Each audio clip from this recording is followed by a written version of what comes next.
Call the meeting to order. And the roll call, Aaron Brownlee. Here. Thanks for being here. Thank you for having me. We're all 7 present. Glad to have you. Well, that wasn't actually asking me to respond. No, I'm still here. you just got way ahead of me, but that's okay.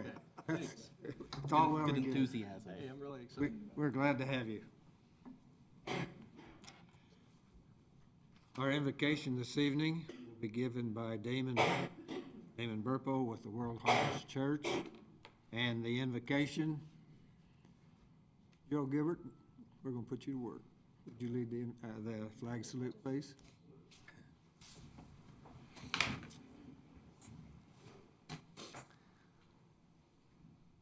Pray with me. Father, we thank you so much for this opportunity to be here, Lord. I know that you're leading this great city. Father, I thank you for this council, for it represents the people of this great city. Lord, I pray that you would give the men and women here present, Father, the clarity of thought and clarity of purpose to make the decisions there are at hand. Father, let it be pleasing in your sight. In the name of Jesus, amen. Thank you. I pledge allegiance to the flag of the United States of America and to the republic for which it stands, one nation, under God, indivisible, with liberty and justice for all. I'm going to catch fire.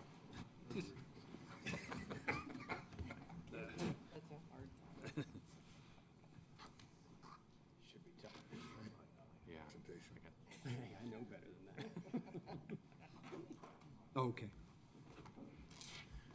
Item 4, consider approval of minutes of the regular commission meeting of October 7, 2014, and the special meetings of October 14, 15, and 16, 2014. Move to approve? Second. Motion by Ben, second by Rodney. Please cast your vote. Motion carries 7-0. By the way, Aaron, if I call you Mike, I apologize right now.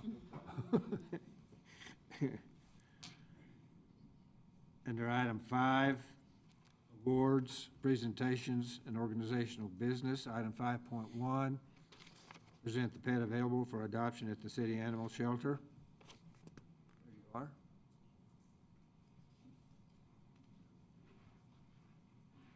You keep those animals very calm. I'm Gene Robinson with Enid Animal Control. What I brought here tonight is a little male Dachshund. He needs a good home. We have a lot of animals out there that's coming up for adoption, and we have some that is for adoption right now. Our hours are from 10 to 6, Monday through Friday, 12 to 3 on Saturday and Sunday. We have a quite good selection of dogs and plenty of cats, so we need people to come out and adopt them. Thank you. Is there a website that has all of the animals on it? Someone asked me that this week. I didn't know. Can you tell us how to get to that? I haven't done it, so. You don't need I know what's out there. You know where they are. That's the Facebook page, Adopt a Pet, Enid Animal Shelter. Doesn't the new commissioner get the first pet? Yeah, Yeah. we give away a free cat with every new season. Commission C get the first pet? Maybe a ferret? Eric's gonna have a lot of time. He could train dogs out there. Yeah, that's alligator. Thank you. Eric's gonna head up the new cat training department. Oh, indeed, He yeah. retires. It's a rigorous training schedule. Mr. Mayor, I have one announcement in this category. I'd like Erica McKissick to step forward, please.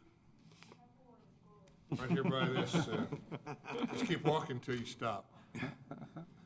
Mayor and Commissioners, I think you know that Erica McKissick, Air Force veteran, served us as REA these past few months, and as we are always aware, an Air Force spouse is at the whim of the country's needs, and her husband's needs are now desired in San Antonio, Texas, and we're going to be without Miss McKissick's talents. Erica, before this assembled crowd, I think I can speak for everybody saying that you are an extraordinary young lady with talents that defy description, that you've exceeded our expectations. In fact, you've empowered us all.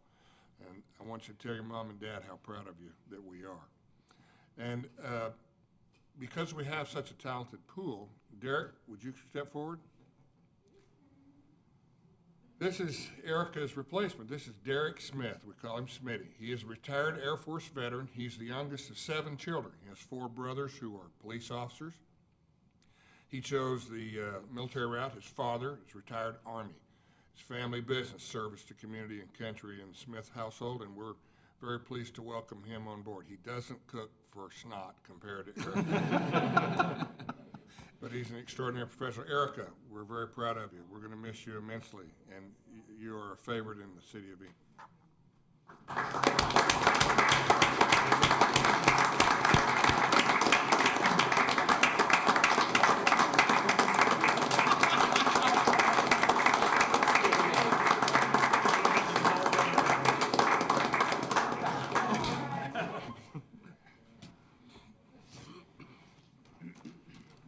Derek, you can work on your recipes in the meantime. Glad to have you. Thank you. Glad to be here. Item 5.2, Vance Air Force Base update. Mike Cooper.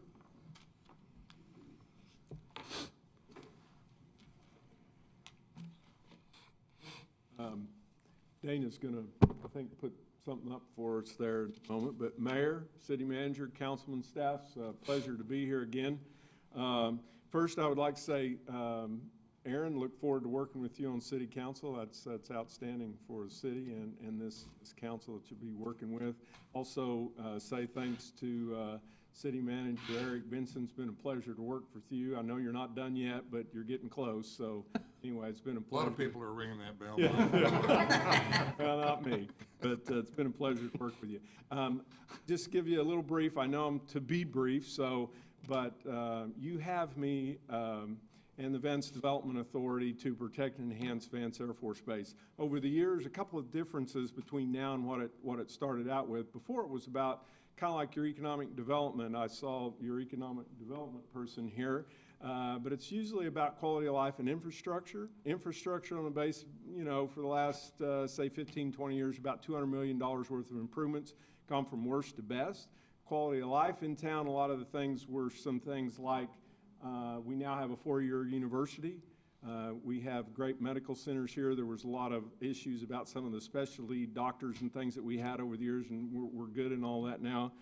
So those are some of the things that we've done in the past to protect and enhance. Going forward, though, it's more about increased mission capability and be able to help services reduce costs. And that's what I'm here to talk to you about today.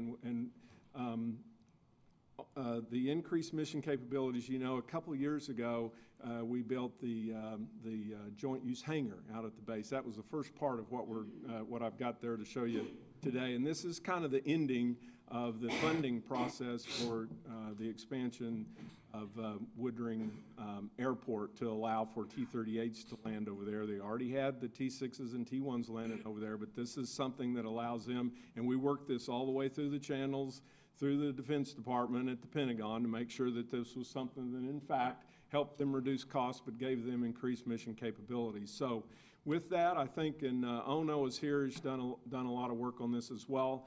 But the way we first worked this, as you know, I chair the State Military Planning Commission. The first job I had to do was to make sure that the governor was on board with this, and it was very helpful to get the governor make this her priority project for the state of Oklahoma, because it helped increased our revenue generating piece for us so the city would not be out as much dollars as they would be to complete this. And I think, is around 8.3, 8.5 million total.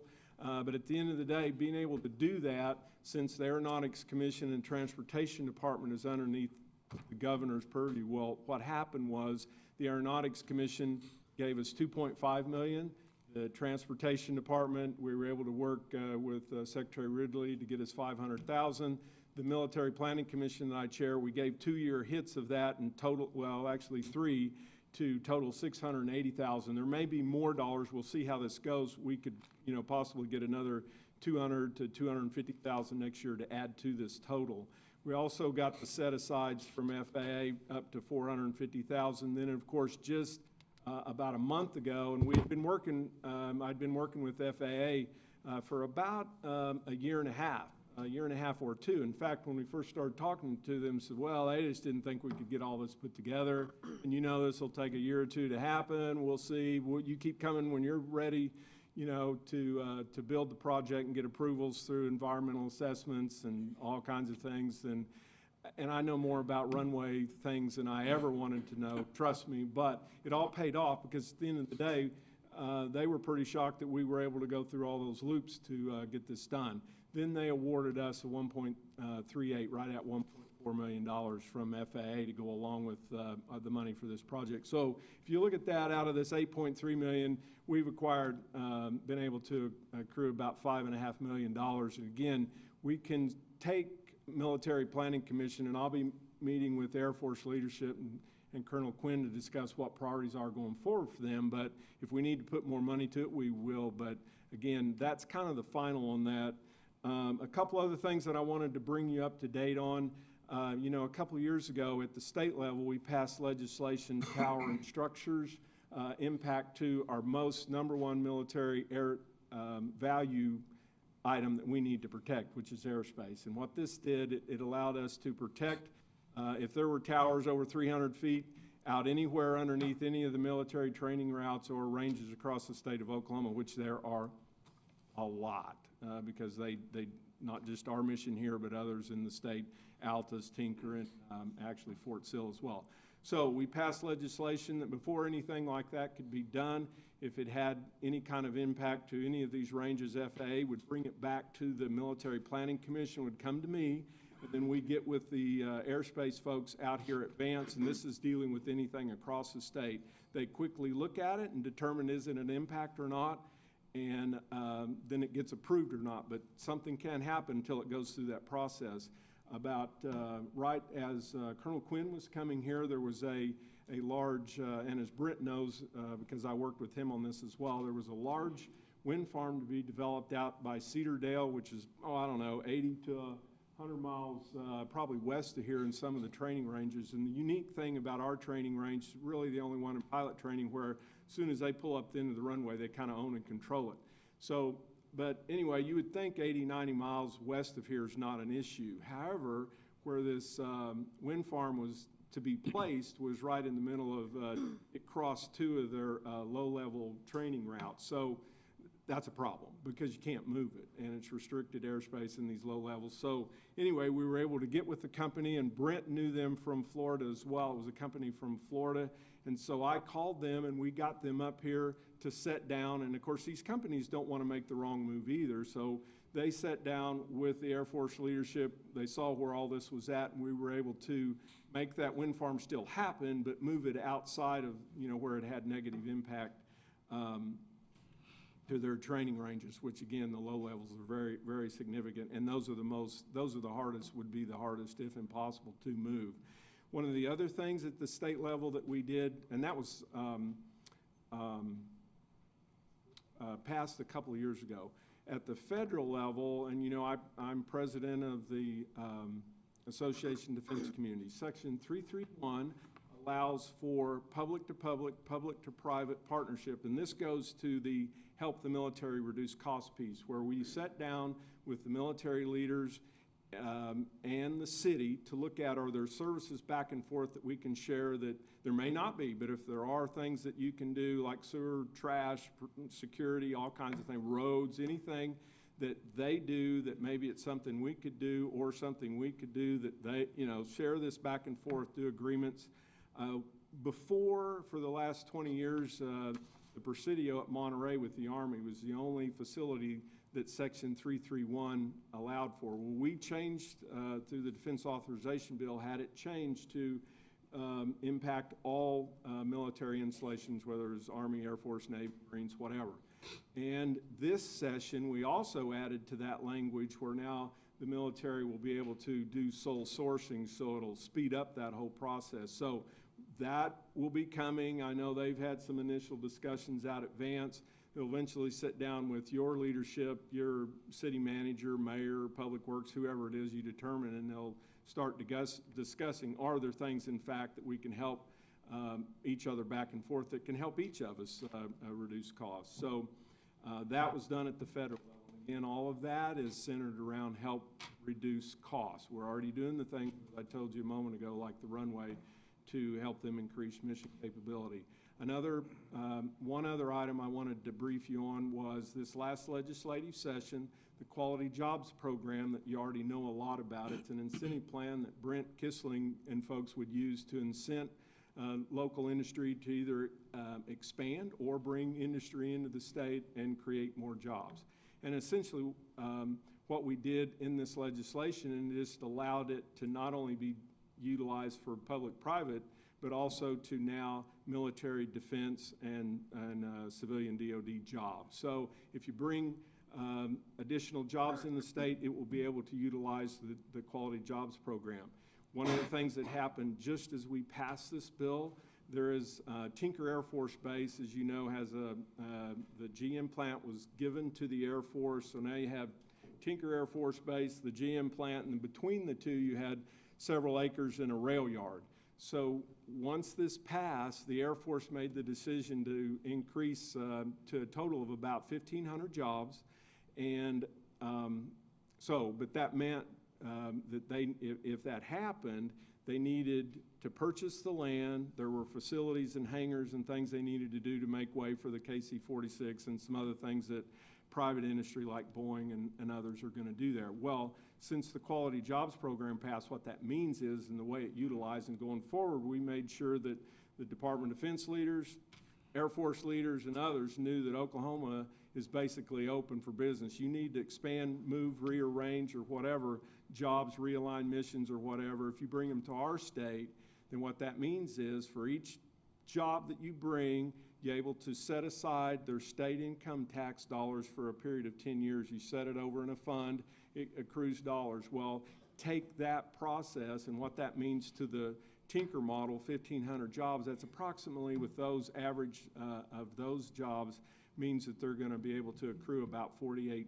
million. The first thing they did was purchase the rail yard, and they're going to start building. They just sold bonds about $28 million to buy the rail yard, start building hangars. So that's a great tool for us to have for Oklahoma, because it isn't just for Tinker, it's for any military jobs that we bring to the state. So those are some of the things, and again, it's moved more from on the protect and enhance, not necessarily just about infrastructure, quality of life, which that's still important, but it's more about mission, increase mission capability and reduce costs. So with that, that was kind of my update. Unless you've got any questions, I'll answer anything you got. Any questions? Thank you, Mike. Otherwise, good to see you all. Thank you. Item 6, hearings, there are none. Item 7, under community development, there are none. Item 8, administration. Item 8.1, consider and execute a development and reimbursement agreement for water and sanitary sewer infrastructure, Love's Travel Stops and Country Stores, Inc. of Oklahoma City, Oklahoma, and Love's Hospitality, LLC of Oklahoma City, Oklahoma. Mayor, I'd like to make a motion that we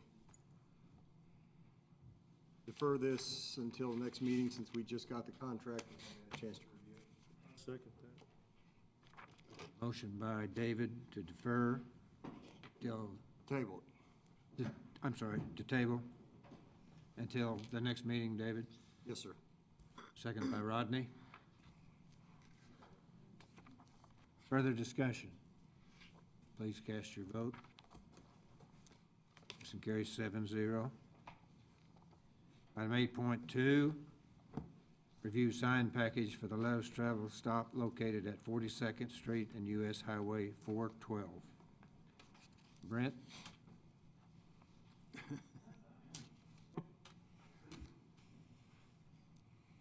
I had a brilliant speech prepared for the last one. And I am hopeful we can continue to move forward. I doubt that we will. This is a companion to the first part, and let me give you a little bit of background to really to prepare you for the next meeting, and also to tell you a little bit about the sign ordinance here as well. Whenever I first started working with Love's, I don't know, it's been several months ago, and Alex Fuller is here with Love's this evening. We were trying to figure out exactly how to put the project together out on 42nd Street. And the item that you just tabled is with the utility extension, and continue to talk about that and share that with you over the next several weeks if we need to. But a companion to that is an exception on their, on the sign ordinance in order to put them into compliance. What you have in front of you is information about their exception. They are allowed, because of their site, 560 square feet of signage. What they're offering is 705. That's been part of a negotiation over the last couple of weeks. This is 26% over what's allowable for the square footage for that site. The variance that you approved just a couple of weeks ago with the pilot station across the street is actually 79% above the allowable amount. Everything else is the same. The heights are all the same. The directional signs are all the same. Really, the only difference is that percentage, and this is a much smaller percentage over than what you approved across the street. Any questions?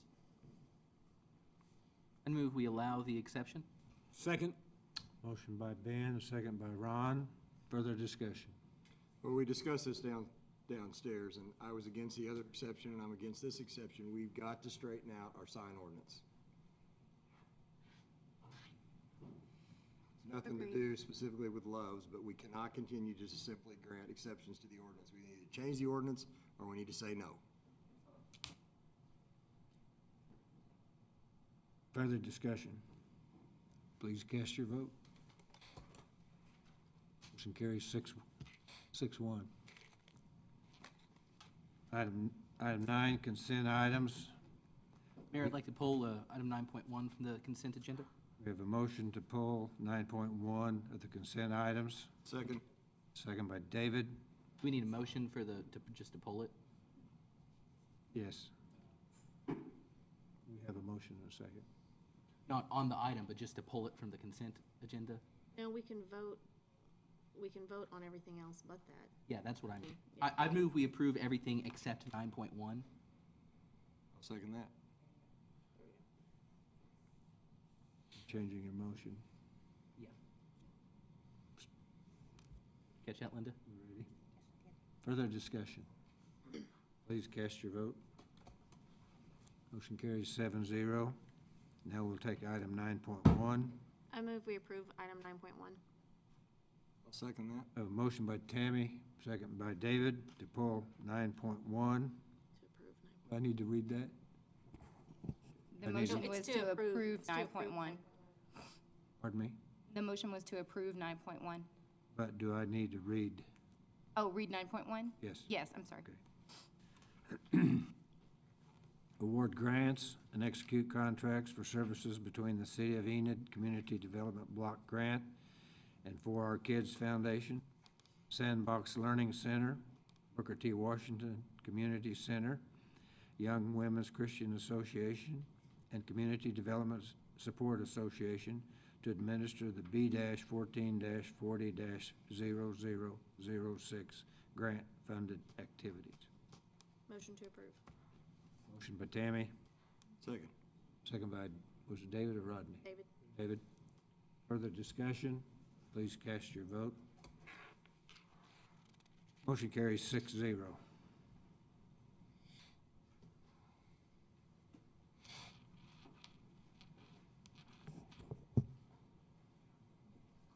Item 10, we will recess to convene as the Enid Municipal Authority. Item 11, all of the trustees of the Enid Municipal Authority special meeting are in attendance. Item 12, Enid Municipal Authority special meeting is in session. Item 12.1, consider a resolution increasing the 2014-2015 fiscal financial plan for the Enid Municipal Authority in the amount of $2,035,000 plus closing costs. Move approval. Second? We have somebody signed up to do what? It's not a hearing. Can we make the motion and second it prior to somebody speaking to that item? Yes, the motion and second can be made, but you still allow the speaker. The motion was by David, second by Tammy. We have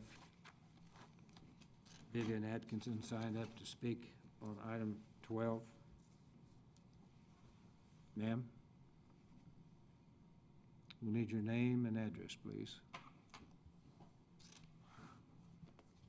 My name is Vivian Atchison. I live at 3602 Dana Drive. I'm speaking in regard to the contracts that have been offered by the city of Enid for landowners in the Cleveland area sector. And my mother, Winnie Mae Finnemore, has had a home business in this area for 22 years. And the amounts that are being offered for her prime frontage property are just too low. She's not selling for someone to live in the house or take over her barber shop. They're being sold for economic development, not for a park or a specific city function. I'm sorry, I don't like speaking in public. You're doing fine. Okay. Take your time. You know, it's being sold for economic development for a developer to make, you know, hopefully millions of dollars. And we don't really think that the, at least these first offers are what the property is worth. Second item that I would like to go over is that according to the contracts, which were prepared by the city and the realtors, which were hired by the city, that the landowners are being required to pay the realtor commission out of their proceeds, which does not really seem fair since the landowners have not hired the realtor. Now, I love Bud and Buddy Nicholas, and I hope that they get their full commission, but that should be paid by the city. And I guess those were the main items that I wanted to go over, but I do have a question for the council. For the landowners that are not going to sell, or at least not going to sell for what's being offered, what is the city's plan for moving forward? Andrea, can we answer that question? I think at this point, it's not something that's open for discussion. Not necessarily because it can't be discussed in this arena, but because of the purpose for which the city is purchasing those properties. Ms. Hutchinson, I'd be happy to meet with you at your convenience to discuss all your concerns and perhaps give you some more insight, and that might lead you to some more questions that you'd like to offer, but I'm at your 616-7245 is my number. We just can't do it in this session. 616-7245. 245. ebenson@enid.org.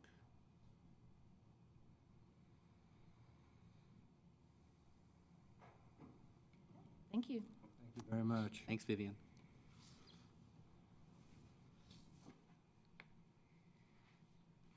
Any further discussion? Please cast your vote. Motion carries 7-0.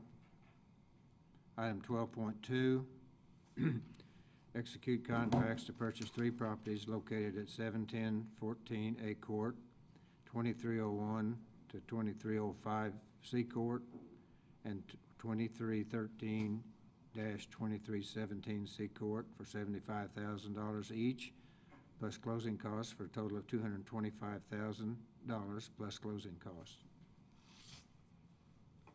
Move to approve? Motion by Ben, Second. second by Tammy. Further discussion? I do have a couple of questions on this one, unfortunately. These are the 3 properties that are in the same area we're just talking about? Yes, Commissioner. That the contracts have been approved by the sellers? Or these are offers? My understanding, the city attorney has all 3 of those Those contracts. have been approved by the, So not offers, these are agreements to purchase? yes. Okay. And then the question about the 1% sales tax funding, I thought we just moved money over to municipal authority to cover these, right? So it's not really sales tax, it's out of that. It's coming, the actual Where's the money dollars will coming come from the 1% sales tax account, and we will put them in the right fund to purchase them. Not coming out of the general fund, because now we. Right, right. And then the money is intended to be recouped at some point in the future, depending on the agreement that's being worked out with the developer. That $75,000 for those properties was felt to be reasonable by the sellers. It was. There wasn't any difficulty negotiating that? No, that was first offer, Okay. accepted immediately. Okay, very good. Thank you.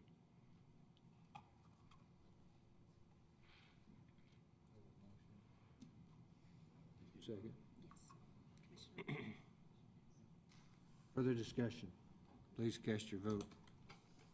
Motion carries 7-0. Item 12.3, approval of claims in the amount of $84,148.16. Move to approve. Motion by Ben, Second. second by Tammy. Please cast your vote. Whoops. Motion carries 7-0. Item 13, we will adjourn to convene as the Enid Economic Development Authority.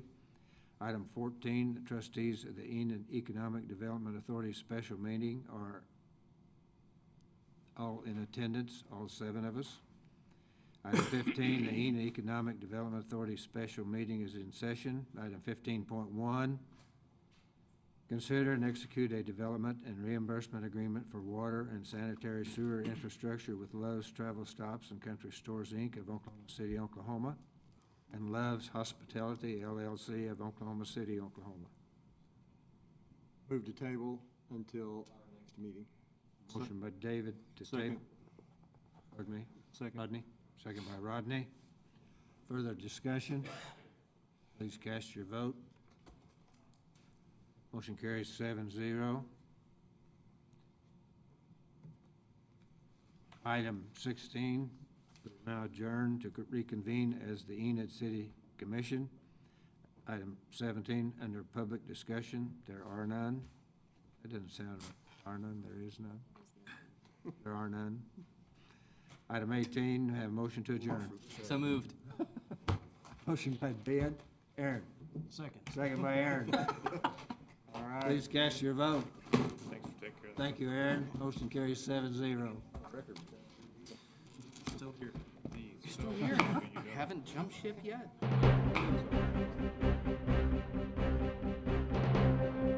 Thank you for joining us for the Enid City Commission meeting. If you have any questions or comments, visit our website at enid.org.